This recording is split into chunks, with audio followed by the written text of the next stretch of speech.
también uno de los más famosos. Es famoso por lo espectacular que fue, y es famoso porque encierra un poco de misterio lo que sucedió en aquel momento. Es famoso también porque algunos lo utilizan como una excusa para decir, bueno, es bueno tomar alcohol. El primer milagro que realizó Jesús fue transformar el agua en vino. Y siempre que hablo del vino recuerdo esto porque alguien quiso utilizar este primer milagro de Jesús, este acontecimiento, como una excusa para hacerme tomar vino en alguna oportunidad. Yo era un adolescente, estaba en una reunión de festejo de fin de año del trabajo, y recuerdo que un compañero me trajo un vaso de vino y me dijo, esto es para vos. Y bueno, yo ya había dado mi testimonio de que era cristiano, que por lo tanto no tomaba bebidas alcohólicas, y mi compañero sabía que yo no iba a tomar en ese momento. Pero igual vino y trajo el vaso de vino para que yo lo pudiera tomar. Entonces yo le dije, bueno, vos sabés que yo no tomo bebidas alcohólicas porque soy cristiano. Y él me dijo, pero ¿cómo? ¿No conocés la Biblia entonces? ¿No sabés lo que hizo Jesús? Y me dijo, el primer milagro que hizo Jesús fue transformar el agua en vino. Y es verdad, yo sabía que Jesús había hecho ese milagro. Y en parte tenía razón este hombre cuando me dijo eso y yo le rechacé el vaso de vino. Pero por supuesto, con esa excusa no logró hacerme tomar bebida alcohólica, ese vaso de vino, en ese momento. Pero con el paso del tiempo fui aprendiendo algunas cosas que quizás no lo sabía en ese momento o no las tomaba en cuenta en ese momento de la adolescencia. Y uno cuando va creciendo va aprendiendo otras cosas que tienen que ver con las bebidas alcohólicas, con el vino, con la cerveza, con cualquier tipo de bebida alcohólica. Y uno lo que va aprendiendo es que en la Biblia no siempre que se habla de vino se habla de la uva fermentada. Uno también con el tiempo va aprendiendo que no es pecado tomar un vaso de vino. Lo que es pecado, según la palabra de Dios, lo que es pecado según la Biblia es la embriaguez, el embriagarse con el vino. Pero si bien no es pecado tomar un vaso de vino, lo cierto es que un vaso lleva a otro y ese otro vaso lleva a otro y hay personas que no pueden contenerse. Otra de las cosas que aprendí con el paso del tiempo es que los cristianos también debemos de guardar nuestro testimonio incluso con lo que tomamos. Y esto también es importante porque las personas que están a nuestro alrededor están viendo nuestra conducta. Y algunos nos miran y ven si realmente nosotros estamos teniendo una vida común y corriente o si de repente nos estamos guardando de ciertas cosas por ser hijos de Dios. Y yo creo que en esta época en que tenemos tantos medios a través de internet, donde se suben fotos, donde se ven perfiles de nuestra vida, tenemos que tener cuidado los cristianos en cuál es nuestro perfil, cuáles son las fotos que subimos con respecto a este tema. Otra de las cosas que también aprendí con el paso del tiempo es que los cristianos somos responsables de aquellos otros cristianos que son débiles en la fe. Son hermanos nuestros, pero quizás son débiles en la fe. Y si nos ven a nosotros de repente en algo que quizás no es del todo correcto, nosotros tenemos que también velar por la fe de mi hermano o de mi hermana. Y sobre todo con el tiempo también aprendí que los cristianos debemos guardar nuestro testimonio delante de los menores. Y muchas veces lo que nos ven hacer los menores es lo que ellos después van a estar haciendo. Y tenemos que tener cuidado de lo que ven los niños, los que ven los adolescentes mismos, de lo que hacemos nosotros. Hace un tiempo leí un artículo que hablaba sobre cuándo empiezan a beber las personas que terminan siendo alcohólicas. Y desde los 10 o de los 11 años ya empiezan a haber dificultades en los que después terminan siendo alcohólicos con el alcohol. También con el tiempo aprendí que el alcohol, si bien es una fuente de diversión, pero también es la principal fuente de violencia en la sociedad. El alcohol es la principal fuente de violencia en la sociedad. Y es uno de los factores que ha destruido mayor cantidad de hogares en la historia. En la historia, y no solamente en nuestro país, sino en otros países. El alcohol ha llevado a la ruina a grandes hombres y a grandes mujeres que prometían cosas muy importantes en su vida. Y como sabemos todos y como lo hemos visto en los últimos años, el alcohol es la puerta de entrada a otras drogas. Hace unos 18, 19 años atrás, con un grupo de jóvenes salíamos por las noches a recorrer las calles. Era una época donde había muchas personas durmiendo en la calle, y allí recorríamos el barrio de la Comercial, el barrio Cordón, y llevábamos la palabra de Dios, compartíamos la palabra de Dios con las personas que estaban durmiendo en la calle, y les llevábamos alimentos, compartíamos un tiempo conversando, alentándolos, hablándoles del Señor, y también compartiendo algunos alimentos con ellos. Y en esas conversaciones que teníamos con estas personas, en prácticamente todos los casos, yo diría mucho más del 99% de los casos, en prácticamente todos los casos, el alcohol estaba presente para haber llegado a una situación de calle. El alcohol había abierto las puertas a otras drogas, y esas otras drogas, y a veces solamente el alcohol, había llevado a que esas personas fueran de alguna manera desplazadas por sus familiares, de alguna manera hayan sido rechazados por sus propias familias y tuvieron que terminar de esa manera. Por eso aprendí que el problema no es tomar un vaso de vino o un vaso de cerveza.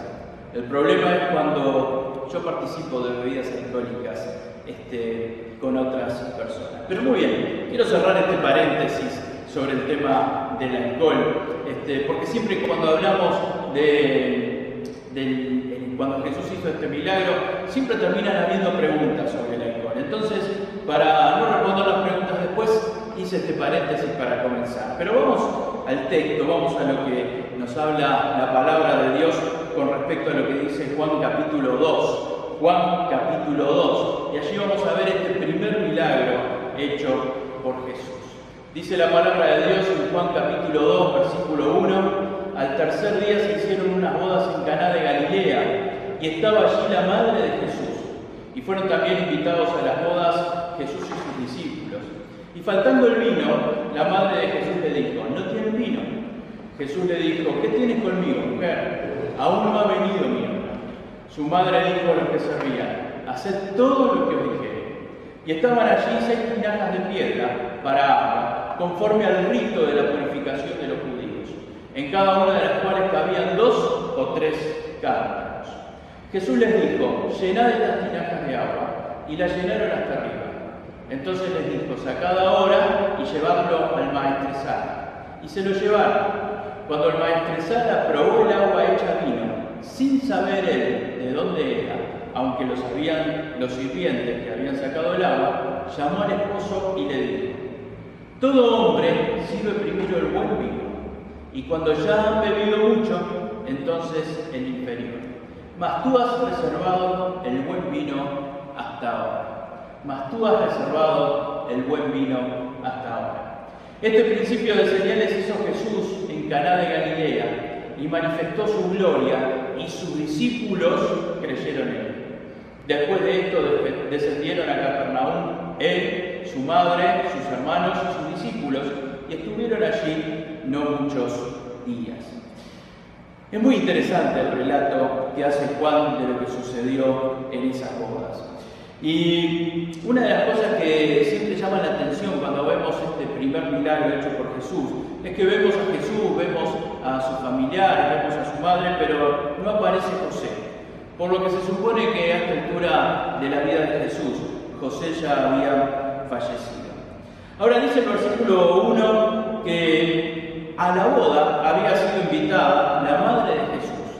Y habían sido invitados los discípulos de Jesús y había sido invitado Jesús.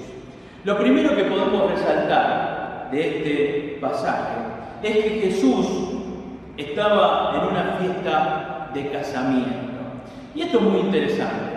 Y a mí me gusta destacarlo esto, porque cuando hablamos de Jesús o cuando vemos ilustraciones sobre la vida de Jesús, cuando vemos los cuadros que se hacen sobre la vida de Jesús, generalmente vemos a Jesús crucificado, otras veces vemos a Jesús en un monte enseñándole a las personas, otras veces vemos a Jesús sanando a un enfermo, o vemos el momento en que Jesús fue bautizado y nos hacemos la idea de cuando Jesús discutía con los judíos o cuando tiraba las mesas de los cambistas en el templo, o vemos el pesebre, el momento del nacimiento de Jesús. Pero no muchas veces nos hacemos la idea de Jesús en una boda, no muchas veces nos hacemos la idea de Jesús en un casamiento. Y lo primero que quiero decirles es que Jesús participaba también de estas fiestas que quizás nosotros como cristianos también participamos. No solamente era todo enseñar la palabra, no solamente era todo el sacrificio, sino que Jesús muchas veces estaba en estos momentos de festejos. Ahora, la pregunta es, ¿por qué Jesús estaba en esa boda? ¿Por qué Jesús estaba en este casamiento? Dice que en este casamiento estaba María y que estaban los discípulos de Jesús y Jesús. Dice, y fueron invitados a las bodas Jesús y sus discípulos. ¿Por qué Jesús estaba en esta boda? ¿Por qué Jesús estaba en este casamiento? Y Jesús estaba en este lugar, en este casamiento, porque había sido invitado.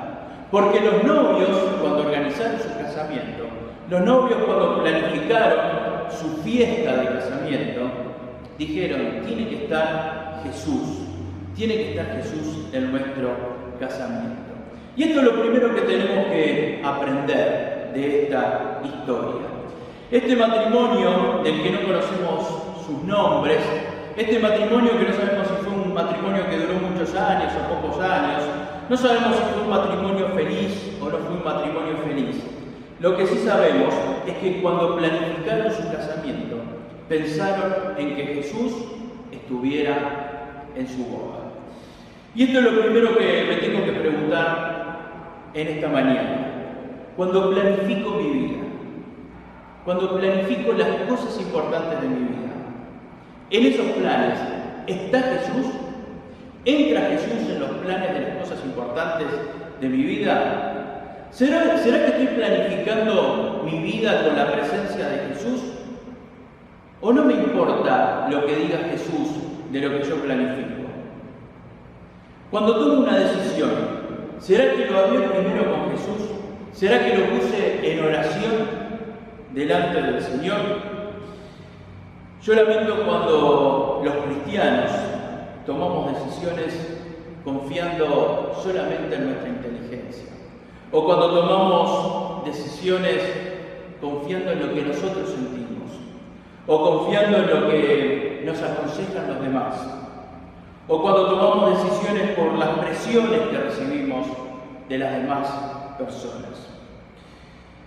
A mí me parece tal cosa, yo siento que debería hacerlo de esta manera. Pero la pregunta es, ¿le preguntaste al Señor? ¿Lo pusiste en oración el tema? Cuando estás planificando algo para tu vida, ¿estás pensando en lo que dice la palabra de Dios sobre lo que estás planificando? ¿Pensás que Dios aprueba el plan que vos tenés para tu vida o lo que vos estás planificando en tu vida? ¿Pensaste en las consecuencias espirituales que va a tener en tu vida lo que estás planificando? ¿Le diste tiempo a Dios para que te contestara? ¿Ayunaste si es una situación muy importante para que Dios te hablara? Espero que los cristianos en ninguno de los planes de nuestra vida, no solamente en los muy importantes, sino en los medianamente importantes y en los que tienen poca importancia, que nunca tomemos decisiones sin tomar en cuenta lo que dice el Señor, sin tomar en cuenta lo que dice la palabra de Dios. Que nuestros planes siempre sean sobre la base de lo que dice el Señor, sobre la base de lo que Dios me está mostrando. Y si tengo que orar, tomarme el tiempo y no tomar decisiones antes de saber lo que Dios me está mostrando de lo que debo hacer. En Proverbios capítulo 3, versículo 5, Proverbios capítulo 3, versículo 5 dice: pon toda tu confianza en Dios y no en lo mucho que sabes. Pon toda tu confianza en Dios y no en lo mucho que sabes. Toma en cuenta a Dios en todas tus acciones y Él te ayudará en todo. Esto es una promesa de Dios. Toma en cuenta a Dios en todas tus acciones y Él te ayudará en todo. En cada cosa que hagas, en cada cosa que planifiques, en cada cosa que tenga que ver con alguna decisión en tu vida, Cristo tiene que estar presente.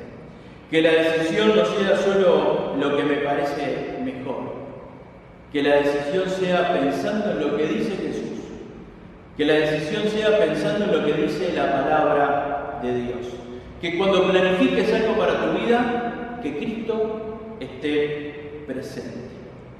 La segunda enseñanza que me queda de esta historia es que cuando Jesús está presente, si surge alguna dificultad, si surge algún problema, se lo podemos llevar a Jesús. Dice el versículo 3, y faltando el vino, la madre de Jesús le dijo, no tiene vino. Cuando Jesús está en mis planes, puedo llevarle mis necesidades al Señor. Siempre van a aparecer dificultades, siempre van a aparecer necesidades en nuestra vida, siempre van a haber situaciones que no son las más deseables en nuestra vida. En este caso fue la falta de vino. Pero cuando Jesús está presente en mi vida, cuando yo hice mis planes pensando en Jesús, cuando Jesús está conmigo, mis necesidades, mis dificultades las puedo llevar a Él. Ahora, si Jesús no está en lo que organicé para mi vida, entonces yo no voy a poder llevarle mis necesidades a Él. Surgió una necesidad y como Jesús estaba allí, le presentaron la necesidad a Jesús. La madre de Jesús le dijo, no tienen vino. Fue la madre de Jesús la que llevó la necesidad a Jesús. Es bueno saber que podemos traer nuestras necesidades a Jesús. Y en este caso, la necesidad quizás no era de vida o de muerte. La necesidad era poder resolver el problema del vino en ese momento. Quizás lo único que pasaba si en ese momento se quedaban sin vino y no se podía resolver la situación es que, bueno, la boda iba a quedar trunca, quizás el novio iba a quedar como un tacaño delante de los invitados, que no había previsto el vino necesario, quizás iban a quedar mal parados los familiares, pero no iba a ser algún tema mayor. Pero aún en estas cosas, y las cosas que quizás no son de vida o muerte, las podemos llevar al Señor. Por eso dice Mateo capítulo 7, versículo 7, Mateo capítulo 7, versículo 7 dice, pedid y se os dará, buscad y hallaréis, llamad y se os abrirá. Cuando el Señor está presente en nuestra vida, cuando el Señor está en nuestros planes, pedid y se os dará, buscad y hallaréis, llamad y se os abrirá. Porque todo aquel que pide, recibe, y el que busca, halla, y el que llama, se le abrirá. ¿Qué hombre hay de vosotros que si su hijo le pide pan, le dará una piedra? O si le pide un pescado, le dará una serpiente? Pues si vosotros, siendo malos, sabéis dar buenas dádivas a vuestros hijos, ¿cuánto más vuestro Padre que está en los cielos dará buenas cosas a los que se la pidan? Mis hermanas, mis hermanos, cuando Cristo está en nuestros planes, cuando Cristo está presente, podemos llevarle nuestras necesidades a Él. Dios quiera que aprendamos a confiar en el Señor. Dios quiera que podamos animarnos a llevar nuestras necesidades al Señor. Cuando digo esto, me doy cuenta que es algo difícil. Es algo difícil poder confiar solamente en el Señor. Y cuando digo esto, digo que es difícil porque a mí también me cuesta confiar plenamente en el Señor. Es mucho más fácil confiar en lo que confiamos siempre. Es mucho más fácil confiar en la ayuda que nos dan los demás. Es mucho más fácil confiar en cómo resolvemos las situaciones siempre. Es mucho más fácil confiar muchas veces en la seguridad que nos da el dinero o la seguridad que nos dan los medicamentos. Pero el Hijo de Dios también tiene que aprender que en algunas situaciones es necesario confiar plenamente en Dios. Y está bien la seguridad que nos dan las otras cosas, porque son cosas necesarias. Está bien la seguridad que nos dan los demás, está bien la seguridad que nos da el dinero, está bien la seguridad que nos dan los medicamentos que nos manda a tomar el médico, es necesario que los tomemos. Pero por encima de todo tiene que estar nuestra confianza en Dios.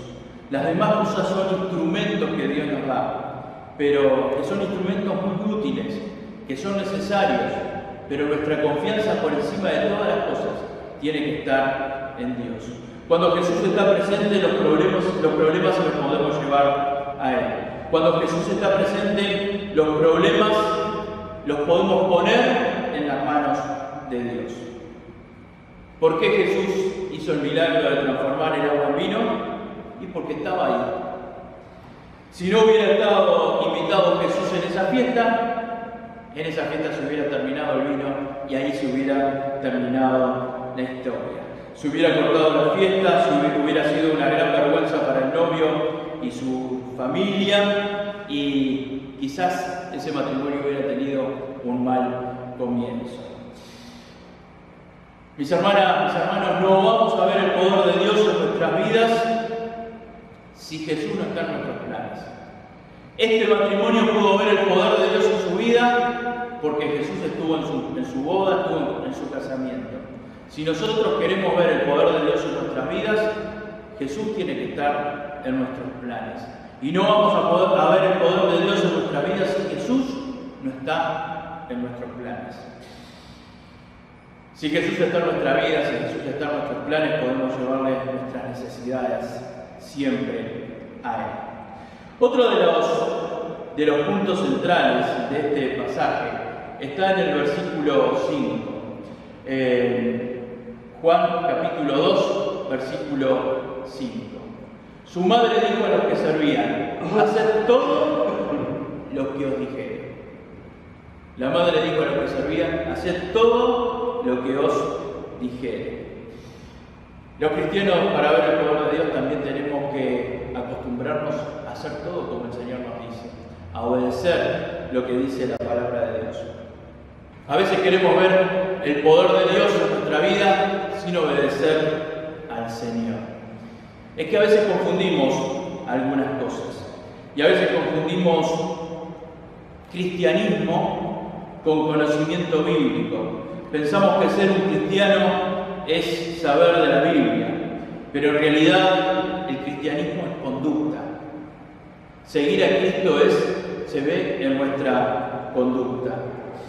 A veces hablo con personas que en otro momento estuvieron en la iglesia, estuvieron en el camino del Señor, y ellos demuestran un gran conocimiento de lo que dice la Biblia.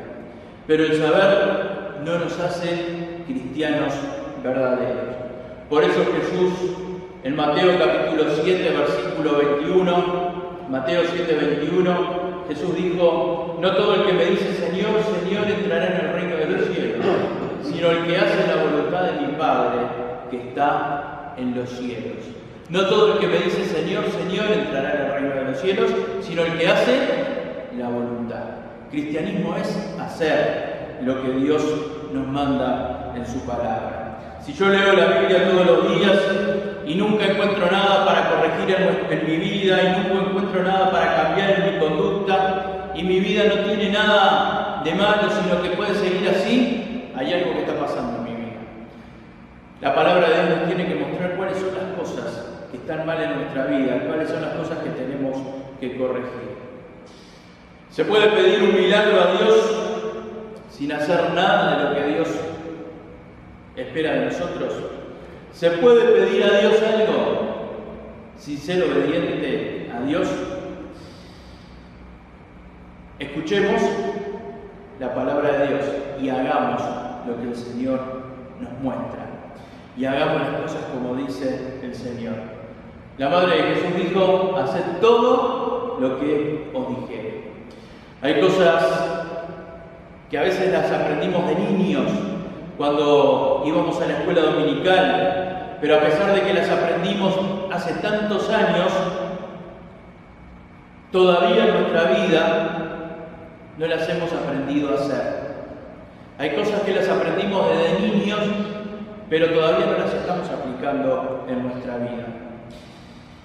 Hay algunas cosas que las seguimos cuestionando, lo dice la palabra de Dios, son claras en la palabra de Dios, pero las seguimos cuestionando.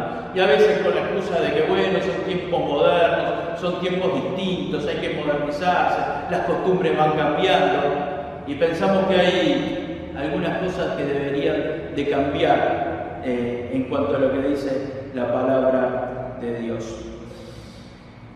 ¿Para qué sirve decir que los tiempos han cambiado y por eso hay algunas cosas que las tendríamos que cambiar de lo que dice la palabra de Dios? Si Dios mismo dice: yo soy el mismo hoy, ayer y por los siglos. María este tema lo tenía re claro, lo tenía muy claro. Haced todo lo que os dijere.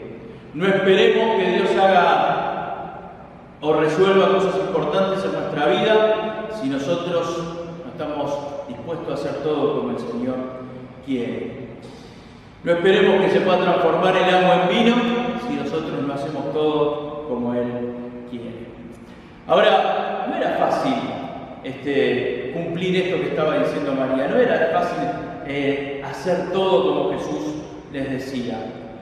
Porque fíjense que Jesús le dice: sacad ahora y llevadlo al maestresala. Después que pusieron el agua en las tinajas, Jesús le dice: bueno, ahora saquen de allí agua y llévenselo al maestresala. El maestresala era el encargado de que todo saliera bien en la boda, era como el que estaba administrando todo en ese casamiento. Y le llevan para que pruebe el vino antes de servirlo. Y dice que este hombre probó ese vino sin saber de dónde procedía.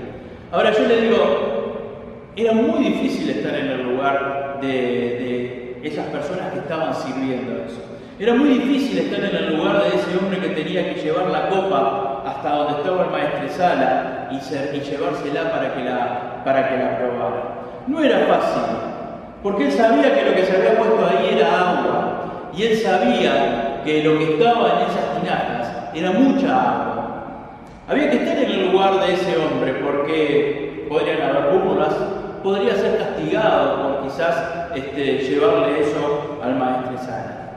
Pero este hombre llevó esa copa hacia el maestresala para que probara, y para que probara el vino que en ese momento se había transformado, el agua que se había transformado en agua. Hagan todo lo que les diga, aunque cueste, aunque haya otros que se puedan burlar, aunque sea difícil tener la actitud de hacer todo. Si queremos ver la mano de Dios, tenemos que hacer todo como Jesús nos manda, como nos manda la palabra de Dios. Finalmente, la cuarta cosa que quiero destacar de este pasaje y que llama la atención es la calidad del vino. Un hombre acostumbrado a organizar fiestas como era el maestresala en ese momento, ese hombre que quizás había organizado muchas fiestas y había estado en muchos casamientos y sabía lo que era un buen vino, dijo: el mejor vino es este que se está sirviendo en este momento. Y llama al esposo y lo elogia por ese buen vino que se estaba sirviendo. Este vino era mucho mejor que el vino que podía esperarse para ese momento de la fiesta. Era mejor que el vino que se había servido antes. Era mejor que el vino que se había planificado para ese momento de la fiesta. Y este vino era de otra calidad, era de una calidad muy superior. Era el mejor vino que podía haber. Dice en el versículo 10 lo que dijo el maestresala, Juan 2, 10. El maestresala dice: todo hombre sirve primero el buen vino y cuando ya han bebido mucho, entonces el inferior. mas tú has reservado el buen vino hasta ahora. Este hombre se sorprendió de que en ese momento se estuviera sirviendo este vino y de la calidad de este vino. Y mis hermanas, mis hermanos, esto nos muestra que cuando Cristo hace las cosas, las hace de una calidad superior. Cuando las cosas vienen de parte del Señor, tienen una calidad superior. Muchas veces nos sorprende en nuestra vida las cosas que hace Dios. Es que cuando nosotros pusimos a Cristo en nuestros planes, es que cuando nosotros obedecimos todo lo que nos dice el Señor nos va a sorprender con las cosas que va a hacer en nuestra vida. Y Dios es poderoso para hacer las cosas con mucha más abundancia y calidad de lo que nosotros pedimos, o de lo que nosotros esperamos, o de lo que nosotros entendemos que las puede hacer el Señor. Mis hermanas, mis hermanos, cuando Dios entra en mis planes, cuando yo lo invito a Él para que esté conmigo, puedo presentarle a Él mis necesidades. Cuando yo invito a Cristo para que esté en mis planes, puedo estar seguro que Él va a obrar en mi vida. Y lo que Dios va a hacer siempre va a ser mucho más abundante de lo que yo espero. Y muchas veces Dios me va a sorprender, pero yo tengo que invitarlo a que esté en mis planes. Tengo que hacer mis planes pensando en lo que dice la palabra de Dios y en lo que dice el Señor. Voy a poder llevar mis necesidades a Él y voy a poder sorprenderme con lo que el Señor haga. Dios quiera que el Señor nos esté bendiciendo y que no hagamos ningún plan en nuestra vida, que ningún plan de nuestra vida esté fuera de la voluntad de Dios. Vamos a hacer una oración. Señor, te damos gracias por tu amor, te damos gracias por tu misericordia, te damos gracias porque moriste en la cruz por nuestros pecados. Pero te damos gracias, Señor, porque vos querés una vida abundante para nosotros y querés bendecirnos. Y, Señor, tu bendición está ligada, Señor, a tu presencia en nuestros planes. Señor, no hay bendición si vos no estás presente en nuestra vida. No hay bendición de parte tuya si cuando nosotros planificamos las cosas vos no estás presente en ese momento. Señor, que realmente planifiquemos nuestra vida, las cosas importantes, las muy importantes, las medianamente importantes y las que menos importancia tienen. Que todas estemos presentes, que cada decisión que tomemos, Señor, sea pensando en lo que dice tu palabra y sea que la tomemos, Señor, después de haberla puesto en oración delante de ti. Danos sabiduría, Señor, para poner nuestras decisiones en tus manos, para hacer nuestros planes de acuerdo a lo que dice tu palabra, Señor. Y Padre, si no estamos seguros de algo, que podamos orar, que podamos ayunar, que podamos presentarnos delante de ti para encontrar el camino que vos tenés para nosotros. Señor, cuando vos estás en nuestros planes, aprendimos que nuestras necesidades las podemos llevar a vos. Señor, cuando vos estás en nuestros planes, aprendimos que tenemos que seguir obedeciéndote, Señor, para poder ver tu mano poderosa moviéndose a nuestro favor. Y Señor, aprendimos que cuando vos estás en nuestros planes, muchas veces nos vas a sorprender, Señor. Señor, queremos sorprendernos con lo que vos haces en nuestras vidas. Te damos gracias, Señor, y nos encomendamos en tus manos. En el nombre del Señor. Amén. Que el Señor los bendiga.